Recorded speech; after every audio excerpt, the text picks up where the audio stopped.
القاهرة شهدت ارتفاعات جنونية للحوم البيضاء. نرخی گۆشتی پەلەوەر و پێداویستیە بناڕەتیەکان لە قاهیرە بە شێوەیەکی بەرچاو بەرز بۆتەوە. ئەمە ژوای کردووە حکوومەتی میسر دەستوەردام بکات و پاکێجێکی یارمەتی فریاگوزاری ڕابگەنێت کە گەورەترینە لە مێژووی نوێی میسردا.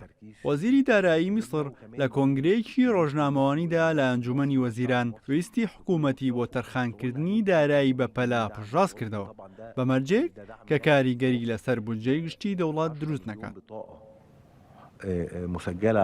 ئەم پاکێجە هاوکاریانە کە جێبەجێ دەکرێت لە ئەمڕۆوە و لەسەر ڕێنمایەکانی جەنابی سەرۆک کۆمار تاکو کۆتایی ساڵی دارایی ئێستا کە دەکاتە 30 مانگی 6 2026 بەردەوام دەبێت و تێکڕای بەهاکەی 40 ملیار جونەی میسریە. دوای ئەوەی حکوومەتی میسر پشتیوانی نەختینەی بۆ نزیکەی 60 ملیۆن هاوڵاتی لە ڕێگەی 15 ملیۆن خێزانەوە تەرخان کرد، ڕێو شوێنی بە پەلەی دیکەش گیراوەتە بەر سەبارەت بە موچەی فەرمانبەرانی دەوڵەت. ئێمە بڕی 400,000 جونەی میسری وەکو پاڵپشتی دەدەین. ئەمە هاوکاری دارایی زیادەیە بۆ 10 ملیۆن کارت کە تۆمار کراوە لە ناو ڕێخستنەکانی کاڵا پاڵپشتی کراوەکان لە ناو ڕێخستنی کارتەکاندا.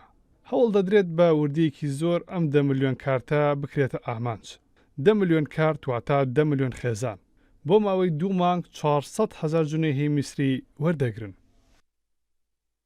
لە نێوەندی بەرزبوونەوەی نرخی کاڵا سەرەتاییە بنەڕەتیەکان و ئەو زیادبوونە زۆرەی کە بووەتە ڕووداوێکی ساڵانەی دووبارە بووەوە پێش دەستپێکردنی وەرزەکان و جەژنەکان، بەڵام هێشتا بڕیارێکی ڕوون و یەکلایکەرەوە سەبارەت بە بازاڕەکان و بازرگانان نەدراوە. والتجار عادل الفخراني، كردسات نيوز، القاهرة.